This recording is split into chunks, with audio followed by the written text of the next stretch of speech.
ebizo depression mu luzungu. Depression ne bogenda ku internet causing endwadde nnyingi mu bulamu bw'abantu. Wadde otera okwogera ne Tamale Mirundi era nga gwomu ababadde bamuwa kasente bambi akamubeezaawo. Ekyo kimenye Musaaka mubeezaawo. Bw'abadde ali stack awo nga nkubira. Ngamba okumubeezaawo banga agamba nti bwina kuzemba dde nkola ki? Akamuyambako. Yes. Naye abadde agenda awo ebiraamo eby'enjawulo. Gwalina ekiraamo kye yakugambako mu nziika. Nze nja kubyogera mu kuziika. Bye yaŋŋamba. Twakkiriziganya bwe musookanga ajja kubyogera. Bwansookanga kati tola ntuli wano nange ali byange nyinzo jijjawo enkya. Tuziika ku Sunday sibe kiri? So let's wait on Sunday. Tulabe ebintu Yes. Bubaka ki bw'owa bannayuganda obusembayo? Obubaka obufembayo buli very simple. Njala nnyo obubaka buno mbuwe bantu ba gavumenti. Nti Mirundi olumu twali ku Winton Road awo nga talina mafuta mu motoka naŋŋamba omanyi tugende motoka yange olabe. N'agamba driver n'agistartinga nga kalimu empty. Emmotoka ya Mirundi ko kadde throughout nga talina mafuta. Naŋŋamba tola sina mafuta ne tulindeko wano eddakiika 5. Convoy ne ziyitawo nga 3. Kyabo balaba bensi bandifendinga ku radio. Bo balina amakonvoy balina amafuta nenze sigakola ki? Sigayina. So government eno akaseera katuuse ejjukire nnyo abantu abagibeererawo. Kubanga mpuliddeko abantu nga bagamba nti yesterday president yasindisa abasawo bamukebere balabe atwalibwe mu ddwaliro y'ebweru. That's what I've heard. Simanyi bakituufu. Lwaki bamulinze kuggwawo? Mirundi amaze omwezi mulamba muki?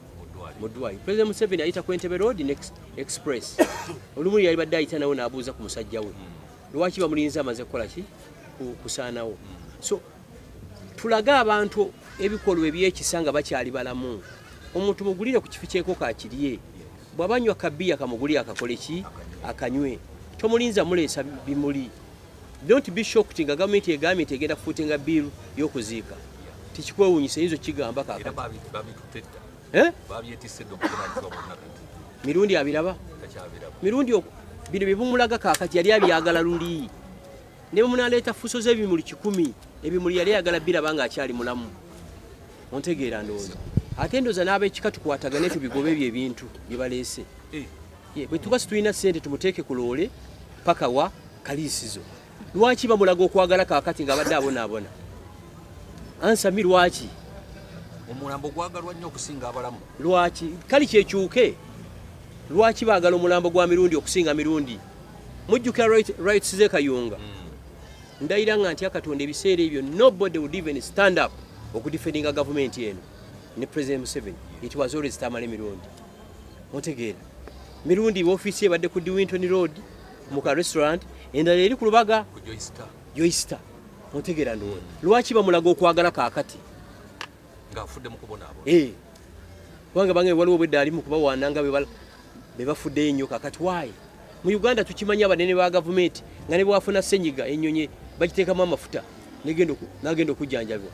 So that's rubbish. Nze kunze sikiwagira. Mukulu Gashumba mubamu era bali mu gavumenti. Mu gavumenti eriwa? Eriko. Nkola ngani mu gavumenti?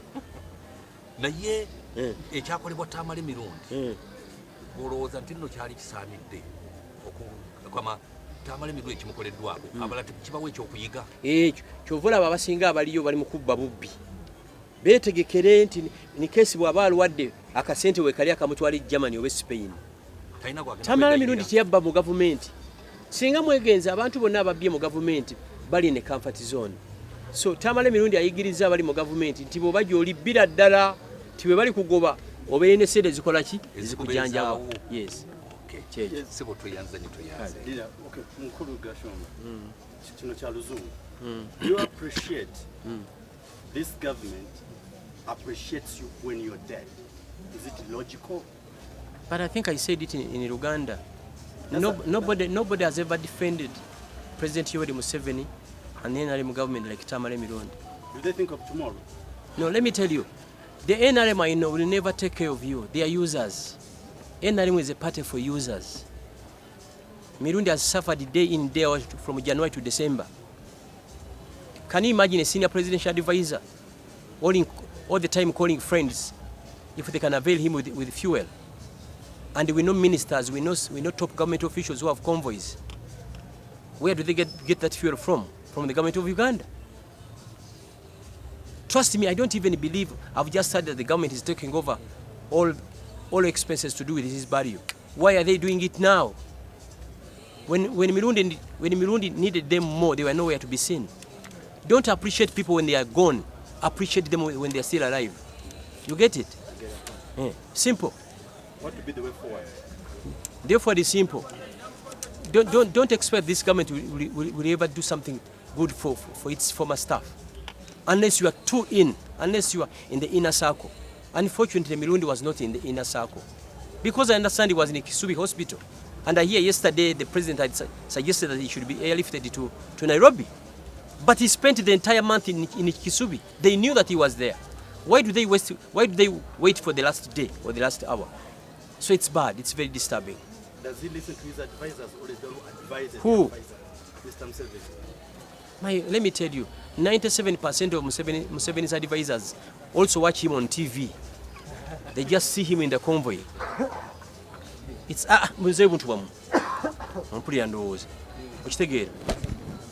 so it's Museveni advising them. Not them advising. No way. I bet my hand they are presidential advisors that have never met President Museveni. Even ministers, by the way, know it from today. Ministers can only access President Museveni at the cabinet. There are ministers who can even take 3 hours without shaking Museveni's hand. You ask a friend who is a cabinet minister, there's a door Museveni uses when he's entering the cabinet. After chairing it, he goes back. You get it? You've seen it in different events where President Museveni is to attend as the chief guest. You see ministers squeezing themselves to shake the hands of the president. Can you fight to shake a hand of someone you see every day? It's impossible. So Mirundi, rest in peace. You've done what you are supposed to do. And for you guys in the media houses, you have a big challenge. A big challenge. Do we see another Mirundi in you? Mbuzamu. Aya mbonona agenda. Ama tetugenda. Ekizibu kino. Nti gwe mwennyini, mwe mwennyini. Bwe tujja ye emitwe gyaffe. Ngamugamba lengero yayogera biti. Fe baani? Mwaba mukumwe. Baani? Nadda mukulu Gashumba. How? Because sometimes you don't support us, you people. Why would I support you? Then why should you get the courage? Am I your father? And now you see, your parents can't help us. Let me tell you, are you my son? Why should you help you all your? Let me tell you, it's very simple. You a man, you must hustle. Build a brand that no matter where you are, big organizations will look for you. You guys that have social media, whatever, TikTok, Instagram, Twitter, how many brands advertise with you? The type of content you upload. You get it? You must have strategic marketeers, sales people who can market your how they call it, your blogs.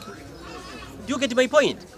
We have many companies in Uganda. How many advertise with you? How many? I'm going to follow you to help us. Because the content you upload does not line with those corporate organizations. You get it? And let me tell you, my brother, nobody, don't ever think that anyone cares for you. You remember this guy who left Uganda and is in Canada? Ibra. Yes. I had a serious quarrel with him in my office. How can you have a blog called Wolokoso? There is no serious person that will give you an interview. Nemugamba, you change it, natandika. Yes. Oyo mwana uyavira wanonga atandise okuinterviewinga all the big guns in the country. Bashitekera ndowooza. Ate namwe mulinyise game yammwe. Kakirawe tukolera interview. No conducting interview embuzi eri mukwirinnyira ginne waye mabega. Mutegeera ne nabiraba ebyo. I'm serious on this. Fe tubeera tubiraba. Ate mwekababuli, I know influencers who earn billions of money. Mukimanye ekyo. Build a brand so that MTN, Airtel, and endala, Barclays, Absa, basobola okulanga naawe. Neti bajja kulanga naawe nga ka studio ko kayiye. You get it? Bw'obona okola interview making sure nti eri up to speed. Ng'okoseza kamera entuufu. Ompulira? Neggo osanga muntu ng'omutuuza mu kayimbi tukoleko exclusive. Mutegeera olw'okuba mwagala muzita YouTube. Nze mu Uganda nyinamu abantu bemmanyi nga okutuula obutuuzi mu kifo. Just an influencer nga okutuula obutuuzi mu kifo for 1 hour bamusasula $5 million. 5 million just to sit in a restaurant n'alya emmere n'agira bw'ati.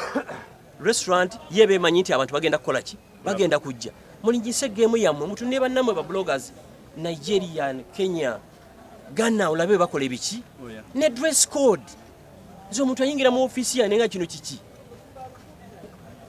never you should always wear like a prospect not as a suspect otegera ndowooza mwe ba blog enyambala gye mwambala naye matalinga tesobola genda ku interviewinga muntu amalayo nga bw'oyingira mu office ala muzika aba longo person in the house you get it I'm serious kwene ensonga ekirala bw'oba ogenda ku interviewinga omuntu mukoleko background ki ni munajjaga kali Gashumba yani nonsense kati wanonye eki wali badde obikola ki obimanyi notandika ofuna abalanga bakuwa ataana bakuwa akakadde paka mu miliyoni ng'ameka ng'abiri ekidiyo kimanyi ng'okola media house fine kabawo ekifembayo kino bwe twakulira waliwo UBC nzijukira eddaffe waffe nge ejja nako ne baga bagenze kuwummulamu mu abaana abato temukimanyi ekyo aba UBC bawummulanga nako ne bateekako katenizi UBC neegenda ne wajja WBS ne wajja NTV NBS sibe kiri kati ne wajja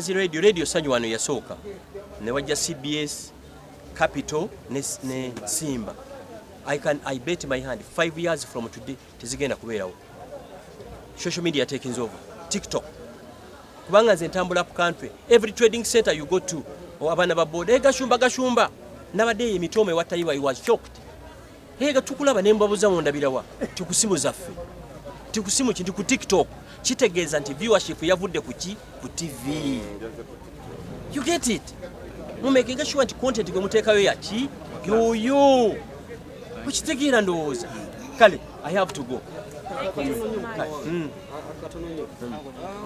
omugenzi kati yaliko mukulembeze w'abannamawulire w'ekibiina ekisooka bannamawulire mu biseera bwe kimanyi wali active nnyo era amawulire wagalabanga bw'otunuulira omulembe guno gwe tulimu n'ebiseera biri omugenzi weyabeerera omukulembeze amawulire gaffe gaddawa ate wakyali mawulire kalina mmwe mwenna abali wano muli bamasikaleda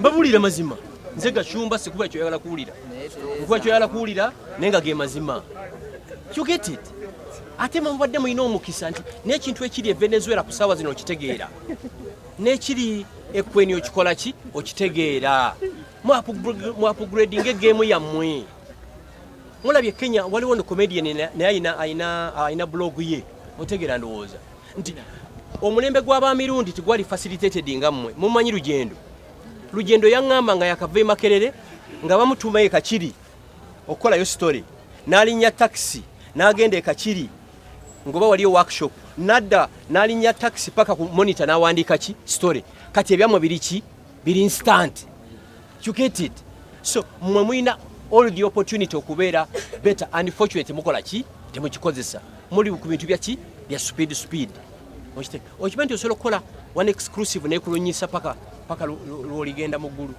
ne temubiwulira ani yagamba nti babiwulira yagamba otegeera ndowooza so there's a big problem naye mukama wange Franka oyogera ebigambo nga toweetya era ng'okuba ku nnya abantu bano wammanga abaali basinga okumanyikibwa okulingisima all access omugenzi Tamale Mirundi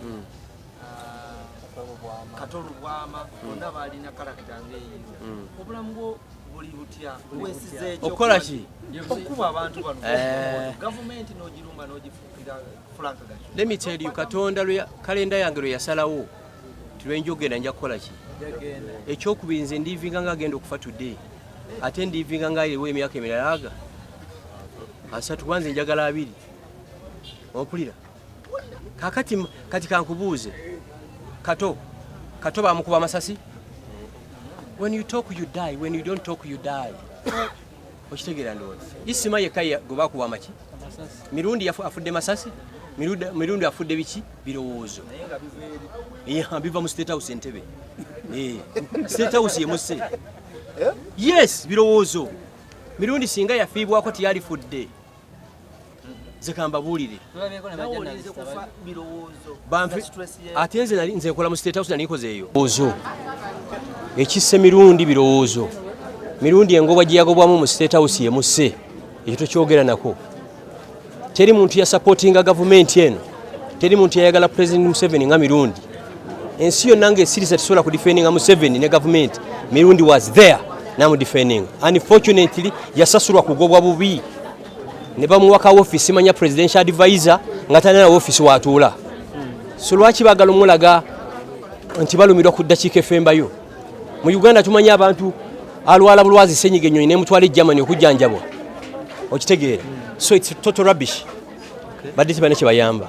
Abavubuka b'ennaku zino abamawulire ba politician kiki balina okuyiga eri naddala bu video badde buzze butambuzibwanga nga bukolebwa omukenkofu Mirundi. Esooka mu Uganda temukyali bannamawulire.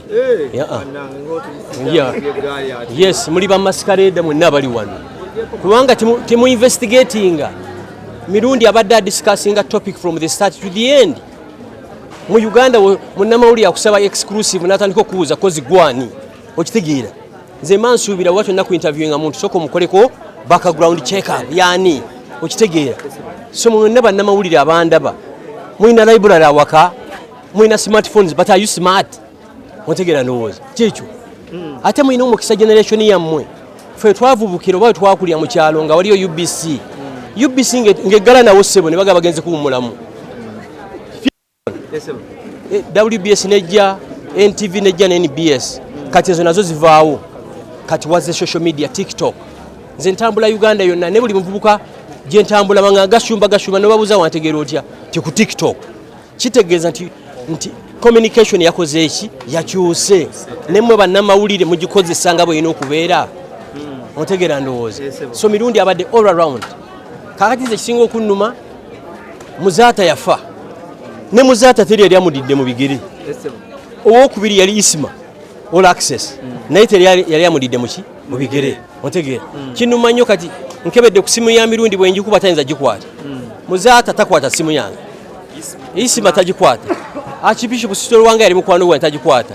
Ani omula Bishop Kagowe Masaka. Okitegeera. Enjawulo eri emu nti tuli mu layini. Simanyi oba gwoddako banzi nefe nalwe tuli muki tuli mu line tulaba bali kulumbe wale wa Mirundi emyaka 10 from today teri muntu agenda kubeera ku nsi mingi na nnyo okitegeera ndowooza. So tufiira kinga tulwanira amataka n'amaploti otegeera ndowooza gwe ploti gyoyina okimanyi nti yaliko nnyiniyo. So tulimanya nti tujja kuva ku nsi kuno tujja kweyisa obulungi. Mirundi abadde tasangika abadde mukwano gwange nnyo nga gyenkoze eki nga gyenkomeza. Kiki kyotagenda kwerabira ku mugenzi Tamale Joseph Mirundi? Obuteetya Mirundi ng'omuntu gw'otajja mulumba ye gwalumba okyuyano ye gwakola muli batiiti mpisi mutya kyevola bamuli muzineza Sakibu zalibye mulimu ebyo nezino ensonga enkulu ez'eggwanga tenzimuzikola ki temuzirimu. Kitalo nga gyenkoze eki nga gyenkomeza nzize wano okungubaga nze sigenda kukola paka Monday nga tukungubagirani Tamale Mirundi taliddawo kyeki. Yes abali ku NBS wamu ne Self-reliance